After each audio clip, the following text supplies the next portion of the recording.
बिस्मिल्लाहिर्रहमानिर्रहीम। अस्सलामुअलैकुम। रिजवान नाम का मतलब, रिजवान नाम का शुमार लड़कों के नामों में होता है। रिजवान नाम की इब्तिदाई तारीख अरबी जुबान से निकलती है। रिजवान नाम के अफराद के लिए खुशकिस्मत नंबर 4 माना जाता है। रिजवान नाम का मतलब रजामंदी है, जबकि खुशकिस्मत दिनों में बुध, जुम्मा, हफ्ता शामिल है।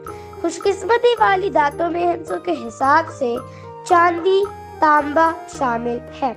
रिजवान नाम के अफराद के लिए मुवाफिक रंगों में पीला, नीला, सफ़ेद शामिल है।